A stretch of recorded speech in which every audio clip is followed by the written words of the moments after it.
The assaults took place very late at night. It's just very late. Place is dark and yeah. Were you expecting it to happen?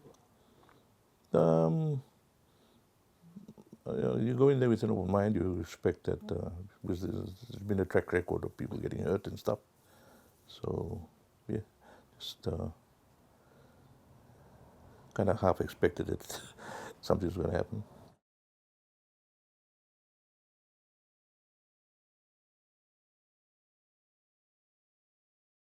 Why do you think he tortured you and beat you? And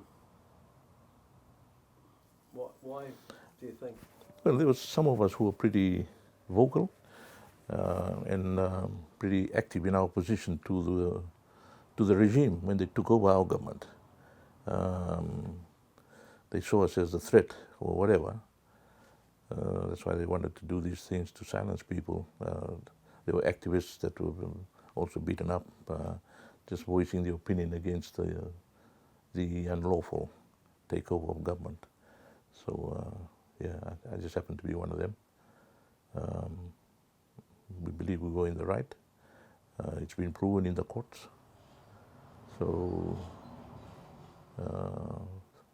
just an effort to suppress any opposition, which is probably the modus operandi of when you stage this sort of operation. But yeah, just the use of the gun was surprising. I was on my belly. Yeah, just the use of the gun is the way I described it in my statement. So I had to turn over, and it was quite embarrassing, especially in our culture. It's just not a done thing to do in that respect. And being a former member of parliament and stuff, I thought what brought this about to deserve this sort of degrading treatment. The issue with Naliva is, I mean, he's got a track record of back home. We hear so much about it. I didn't know him personally. I think that was the first instance to engage with the person, and the rest of the crew that was involved that night. And the only thing I was made aware of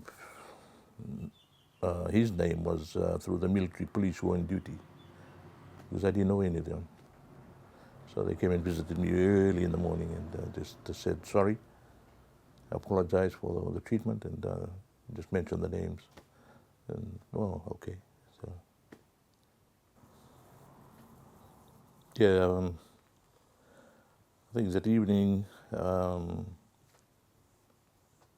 initially I was taken from our political party office in Suva, the SDL office. We were there that evening when a group of guys came and asked for me, so I came out and then put in a vehicle and we were taken up to the camp. So I spent 3 nights there, I think. 3 days, 3 nights here. And but all the assaults took place very late at night. It's just very late. Place is dark and yeah.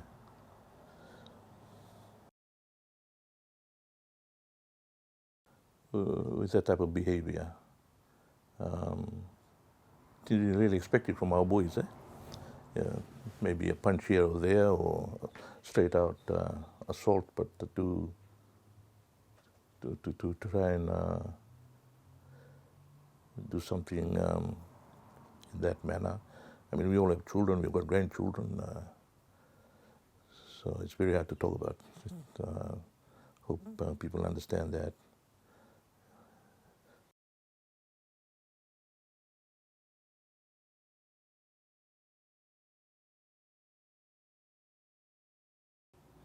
I respect the Australian government's decision to do that. I think obviously they feel that he's qualified to do to do their job.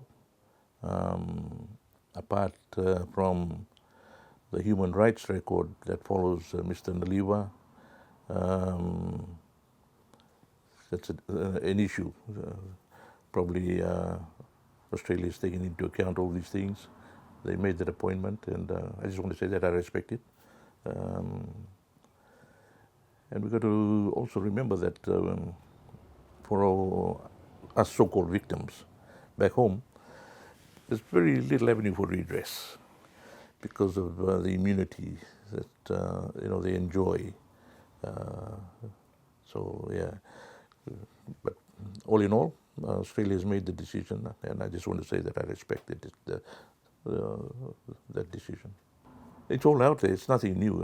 It's, the record's all out there. They would have done their due diligence. Mr. Naliva would have been cleared by the powers that be back home. So yeah, he's come through the process, and it is what it is. For me personally, I hold no grudges. I just look at the bigger picture for Fiji. We want stability, and we want to move forward. We've got a change in government, which we've been waiting for 16 years. So I think that's more important than my issue. What do you think of the man?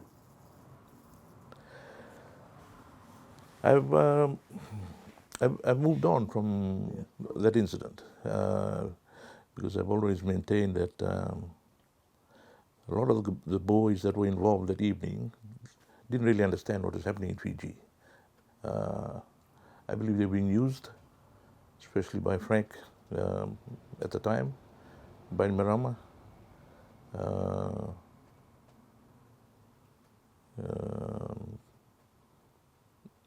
They had their views, which I found that was totally out of context and off track. So yeah, that's the sad thing about it. They didn't really understand what was happening. And I specifically mentioned to them that why did Frank send them? Why didn't he come and see me? I was prepared. I was wanting to talk to Frank. Why send people to come and do this thing? If he had an issue, he should have come and I wanted to see him actually. But yeah, that's the sad thing about it.